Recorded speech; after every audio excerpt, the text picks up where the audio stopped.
Hello student, स्वागत है आपका विक्रम एकेडमी के यूट्यूब चैनल पर। आज हम 9th स्टैंडर्ड का अलजेब्रा सब्जेक्ट सीखने जा रहे हैं। टॉपिक है फोर्थ, रेशियो एंड प्रोपोर्शन। तो नया कंसेप्ट हमें सीखना है ये वीडियो में, जिसका नाम है continued proportion. So continued proportion, ये कंसेप्ट हमें पहले सीखना है। क्या रहेगा तो देखते हैं। If a upon b is equal to b upon c, तो दो रेशियो इक्वल्स दिए, आप देख सकते हो। A upon b is equal to b upon c. इसमें एक टर्म कॉमन दिया है, बराबर। फर्स्ट रेशो में जो डिनोमिनेटर है एंड सेकेंड रेशो में जो न्यूमरेटर है वो कॉमन दिया है। अगर ऐसा है, दो टर्म्स, दो रेशोस हमें इक्वल दिए हैं और उनके दो टर्म्स सिमिलर नज़र आ रहे हैं, तो हम बोल सकते हो यहाँ पे तीनों टर्म्स कैसे हैं, आर इन कंटिन्यूड प्रोपोर्शन। कैसे रहेंगे? कंटिन्यूड प्रोपोर्शन में।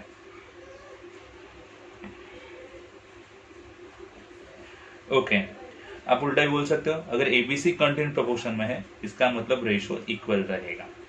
ठीक है, तो ओनली 3 टर्म्स दिए रहेंगे नॉर्मली, और उनको कहा है कंटिन्यूड प्रोपोर्शन में है, तो आप उनका रेशो क्रिएट कर सकते हो। A upon b is equal to b upon सी।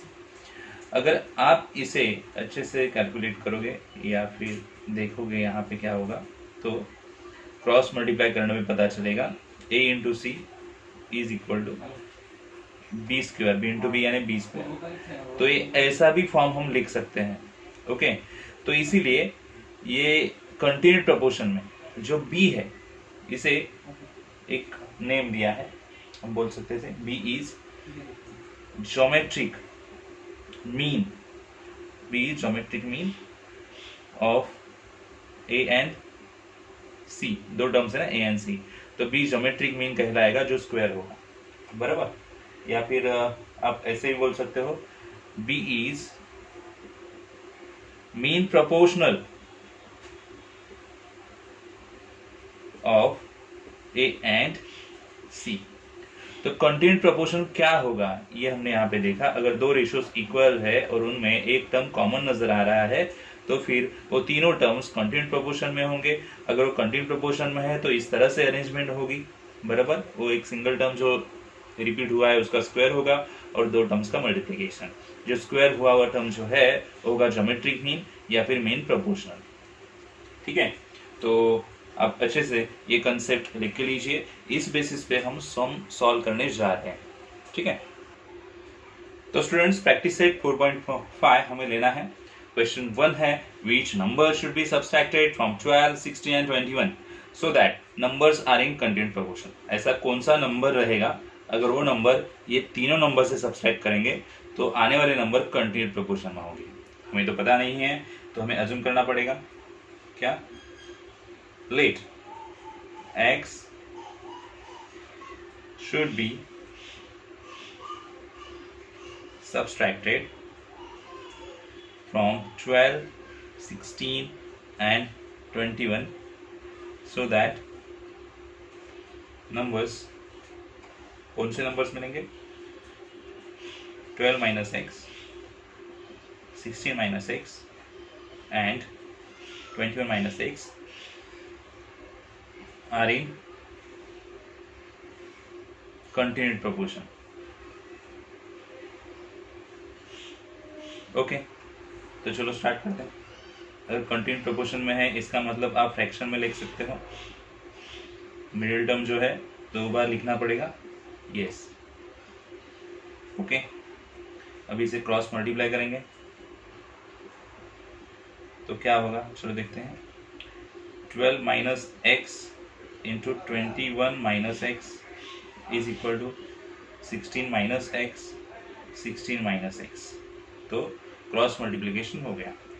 अभी सॉल्व करना है। 12 से इंटू करेंगे सेकेंड ब्रैकेट को, फिर माइनस एक्स से इंटू करेंगे सेकेंड ब्रैकेट को, एंड ना यहाँ पे ब्रैकेट का स्क्वायर होगा डायरेक्टली।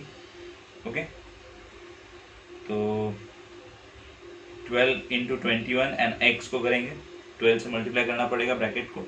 यस, 12 इंटू 21 क्या आएगा? 12 1 ज़ा 12, कैरी 1, 12 2 ज़ा 24 एंड 1 25, 252 आया। Minus 12 into x 12x।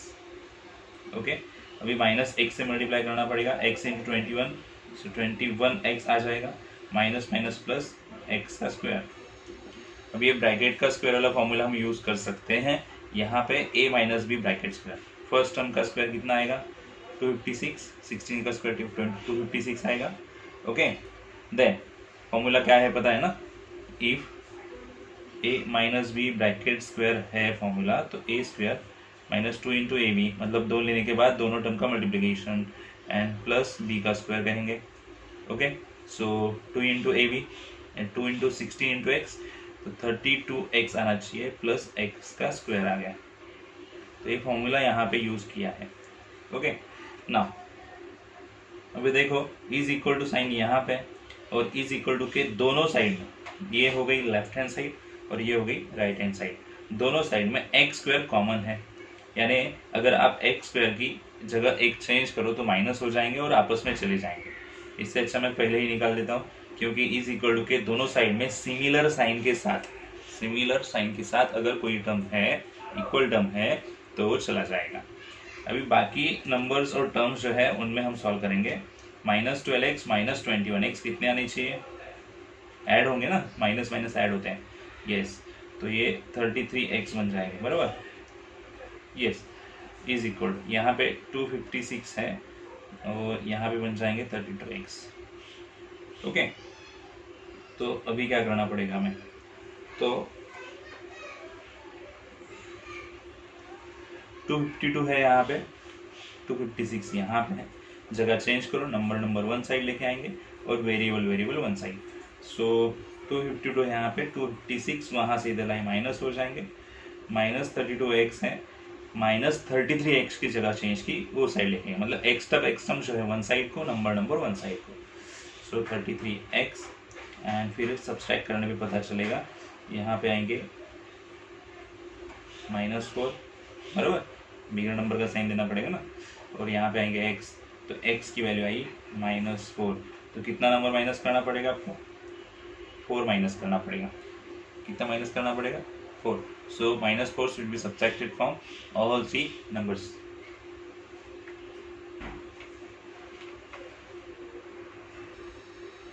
Word में आंसर लिखना पड़ेगा ना, yes, -4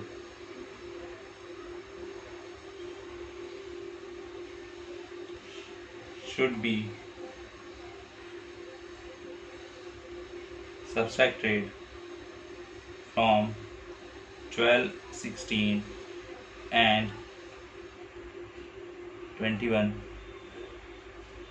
so that numbers are in continued proportion। Okay, yes, यहाँ पे फर्स्ट सम सॉल्व हो चुका है, अच्छे से नोट कीजिए, लिख के लीजिए अपने बुक में, आप खुद से सॉल्व कीजिए तो आपके सम आ सकता है, ठीक है। Now student, sum number 2, if 28 minus x is the mean proportional of 23 minus x and 19 minus x, तो ये मीन प्रोपोर्शनल है, लिख के लेते हैं, चलो, 28 minus x is the mean proportional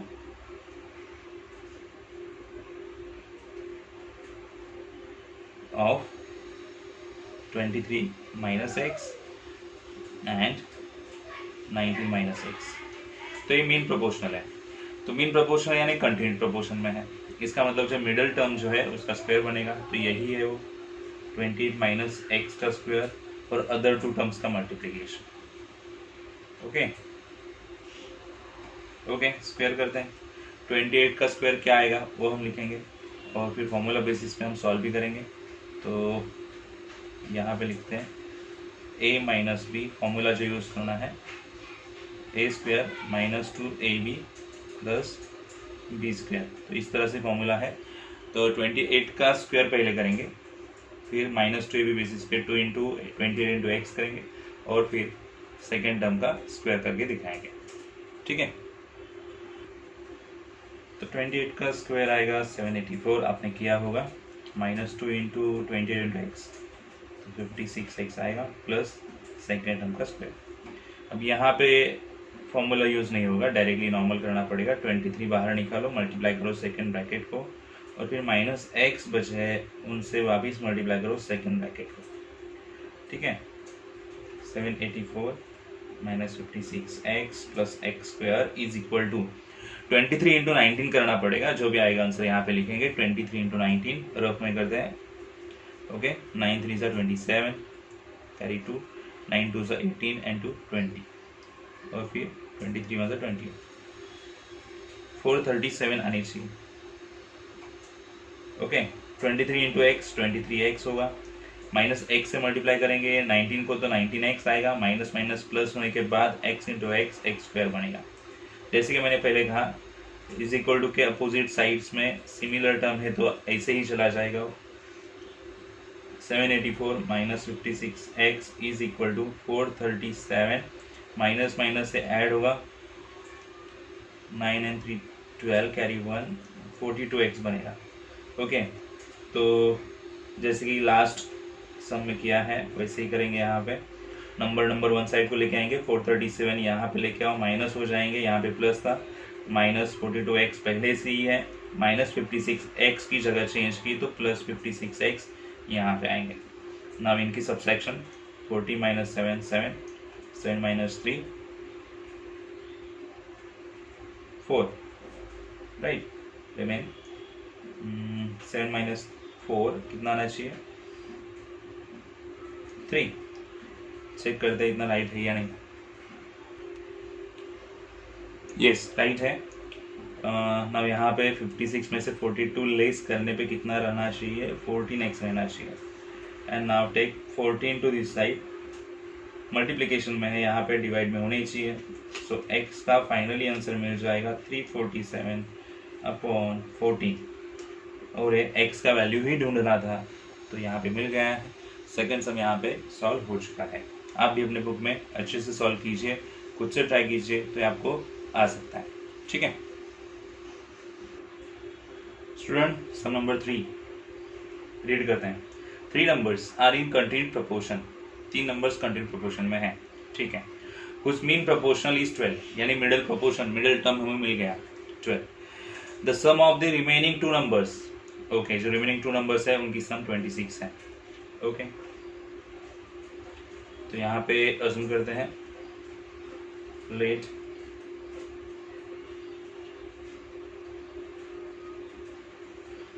first number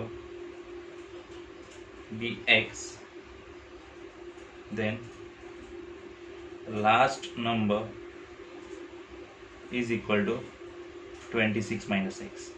देखो, अगर 3 टर्म प्रोपोर्शन में है, ए बी सी बोलेंगे आप, तो मिडल टर्म यानी मीन प्रोपोर्शन जो हमारे पास ऑलरेडी है, बचा फर्स्ट एंड लास्ट टर्म जिनकी टोटल 26 का ही है।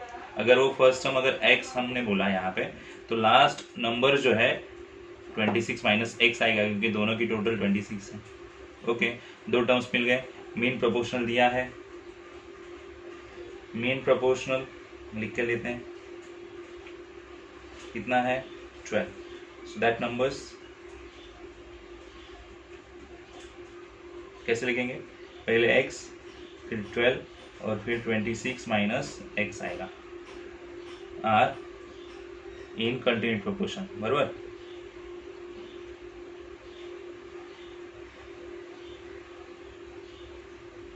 ओके, नाउ अब क्या करेंगे, अगर कंटिन्यूड प्रोपोर्शन में है, ये मीन प्रोपोर्शनल है, तो उसे वन साइड में रखो और अदर 2 टर्म्स जो है उनका मल्टीप्लिकेशन करो, x इंटू 26 माइनस एक्स, बराबर। तो मीन प्रोपोर्शनल जो है उसका स्क्वायर आएगा 144, और x से मल्टीप्लाई करने पे हमें आंसर मिलेगा कितना, 26x माइनस एक्स स्क्वायर। अब ये दोनों टर्म्स हम ये साइड में लेके आएंगे तो पॉजिटिव हो जाएंगे, एक्स स्क्वायर पॉजिटिव बन गया, 26 नेगेटिव बन गया, opposite sign, and 144 plus sign के साथ मौजूद है वहाँ पे। तो यहाँ पे क्वाड्रेटिक इक्वेशन बन गया, तो इसे सॉल्व करना पड़ेगा। 2 वैल्यूज मिलेंगे हमें यहाँ पे, तो 144 ये लास्ट नंबर जो है थर्ड नंबर, उसे देखो। तो ऐसे 2 नंबर्स आप ढूंढो, फाइंड आउट करो जिनका मल्टीप्लिकेशन 144 आएगा, बट वो 2 नंबर का अगर एडिशन किया जाए, सब्सट्रैक्शन किया जाए, तो मिडल टर्म के साथ, मतलब 26 होना चाहिए। ठीक है। तो ऐसे कौन से नंबर्स है दो, या फिर ऐसा कौन सा टेबल है जो टेबल हम यहाँ पे यूज कर सकते हैं। तो देखो कौन सा टेबल आपको पता है जिसमें 144 आते होंगे। स्टूडेंट्स, आपने फाइंड आउट कर लिया होगा कौन से टेबल्स में। मैंने यहाँ पे कुछ नंबर्स लिखे हैं जिनका मल्टीप्लिकेशन 144 आता है। 12 इंटू 12 144 होते हैं, बट 12 एंड 12 एडिशन 24 होगी, हमें चाहिए 26, यानी ये पेयर कंप्लीटली रॉन्ग है। 16 9 से 144 होते हैं बराबर, बट 16 एंड 9 के एडिशन 25 होगी, यहाँ पे 26 है। 24 6 144 बनेंगे, ओके, बट एडिशन 30 होगी, हमें 26 चाहिए, ये पेयर भी रॉन्ग है। ये देखते हैं 18 8 से 144 होते हैं, बट इनके एडिशन 26 होगी, यानी दो नंबर जो हमें लेने हैं वो 18 एंड 8 आएंगे। यहाँ पे माइनस साइन है जो बड़े नंबर को रहता है, तो बड़ा नंबर 18 है, माइनस दे दिया। दोनों को साइन है तो इसको भी साइन होगा ही ना, यस। कैसे होगा, यहाँ पे माइनस, यहाँ पे प्लस, प्लस पहले से ही था ना 144 को, यस। तो माइनस प्लस की जो भी एक्शन होगी यहाँ पे हम लिखेंगे माइनस प्लस माइनस, करेक्ट, तो यहाँ पे माइनस आएगा। तो अभी करना क्या है, तो मिडल टर्म जो है 26x उसे आप कंप्लीटली रिमूव करो और ये नए दो नंबर्स वहां पे अरेंज करो विथ लेटर, ओनली नंबर नहीं हो, विथ लेटर। सो ओनली 18 नहीं, x के साथ, -8x के साथ। तो मिडल टर्म एक्सचेंज करके हमने दो टर्म्स लिख दिए। तो हमें यहाँ पे 4 टर्म्स दिख रहे हैं। अभी दो दो का पेयर क्रिएट करेंगे। दो दो का पेयर करने के बाद इनमें से जो कॉमन निकलेगा वो बाहर लेंगे ब्रैकेट के, और अनकॉमन पार्ट जो है ब्रैकेट के अंदर रखेंगे। तो x कॉमन आया, तो जो भी बाकी रहा वो ब्रैकेट में जाएगा। x कॉमन आने के बाद यहाँ पे x बाकी रहा, यहाँ पे 18 बाकी रहा। यहाँ पे नंबर ही आएगा कॉमन जो रहेगा 8, और जो बाकी रहेगा वो ब्रैकेट में x। माइनस साइन से मतलब -8 से अगर 144 को डिवाइड किया तो आना चाहिए -18, जो एक्चुअली मैच होगा ये फर्स्ट वाले ब्रैकेट के साथ, सेम टू सेम। ठीक है, क्या किया, 8 से डिवाइड करो तो आपको पता चलेगा, और माइनस की वजह से साइन चेंज हो गया, 8 कॉमन निकला तो यहाँ पे ओनली x ही बचा। क्वेश्चन था कि यहाँ पे क्या बचना चाहिए, डिवाइड करके लिखते हैं अगर नंबर कॉमन निकलेगा तो। 8 से 144 को डिवाइड करो, आपको आंसर मिल जाएगा कि वहाँ पे 18 है, और माइनस से डिवाइड करेंगे तो माइनस आएगा ना आंसर, इसलिए साइन चेंज किया, माइनस प्लस माइनस। तो हमें मिलता है यहाँ पे x -18 है ब्रैकेट, और यहाँ पे x -8 है दूसरा ब्रैकेट। अभी ईच ब्रैकेट हम 0 बोलेंगे, और मतलब दोनों ब्रैकेट को 0 अज्यूम किया। सो इसका मतलब x is equal to 18 value आएगी, और x is equal to 8 value आएगी। -18 या फिर -8, साइड चेंज करने के बाद पॉजिटिव हुए। ओके, तो हमें दो आंसर्स या फिर दो वैल्यूज यहाँ पे मिल गई, और इसका मतलब हम बोल सकते हो जो भी नंबर्स है वो कौन से रहेंगे। Okay, when x is equal to 18, that numbers, क्या नंबर्स रहेंगे, पहला नंबर x यानी 18 रहेगा, दूसरा नंबर 12 है, और तीसरा नंबर 26 माइनस x यानी कितना होना चाहिए, 26 माइनस x मतलब 18 माइनस करो तो 18 होंगे। when x is equal to 8, then that numbers, वो नंबर्स क्या होंगे वो बताने हैं। तो फिर पहला नंबर 8 आएगा अपना, फिर 12, और 26 माइनस 8 18 होगा।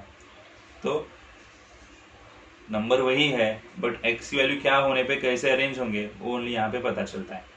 तो ये क्वेश्चन नंबर 3 यहाँ पे पूरा सॉल्व हो चुका है।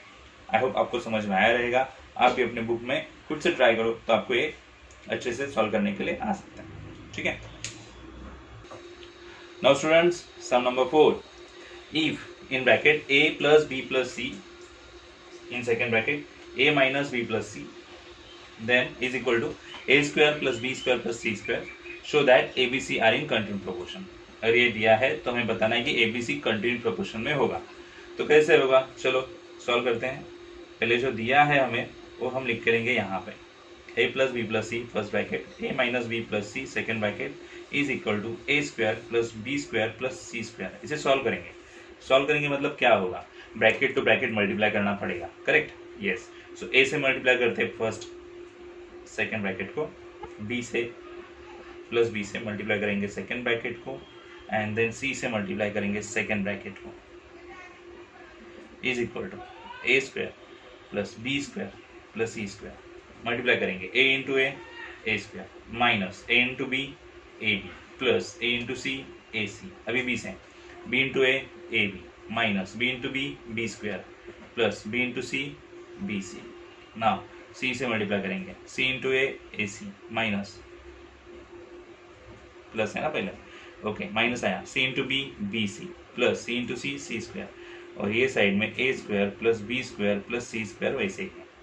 अभी ठीक से देखो, a स्क्वायर सिंगल है, ओके बी स्क्वायर सिंगल है, सी स्क्वायर सिंगल है, माइनस ए भी है यहाँ पे प्लस ए भी है यहाँ पे, तो ये आपस में चले जाएंगे अपोजिट साइन होने की वजह से।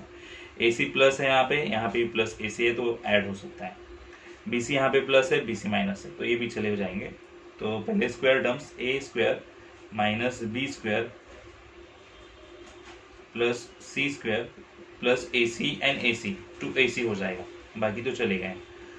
ए square plus B square plus c square. आपको पहले ही बोला था जो टर्म्स दोनों साइड में है विथ इक्वल साइन वो चले जाएंगे।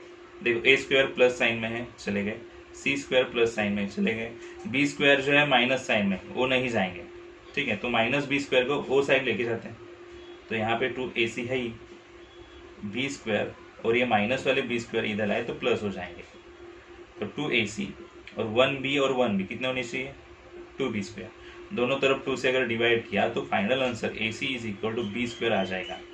तो इसका मतलब देखो सोचो, a c is equal to b square आ रहा है, इसका मतलब ये कंटिन्यूस प्रोपोर्शन में है ना, क्योंकि स्टार्टिंग में जो हमने एक्सप्लेन किया है वहां पे लिखा था ए बी सी अगर कंटिन्यूस प्रोपोर्शन में है तो मीन प्रोपोर्शन का स्क्वायर और अदर टू टर्म्स का मल्टीप्लिकेशन आता है। So therefore A B C are in continued proportion, okay. तो यहाँ पे ए सम सॉल्व हो चुका है। Question number 5 and question number 6 आपको नहीं है, रिड्यूस पोर्शन में है, तो इसका मतलब प्रैक्टिस सेट 4.5 यहाँ पे एंड हो चुका है और हमारा ये टॉपिक भी रेशनल प्रोपोर्शन यहाँ पे एंड हो चुका है। अभी हम मिलेंगे नेक्स्ट वीडियो में न्यू लेसन न्यू टॉपिक के साथ, तब तक के लिए गुड बाय, टेक केयर।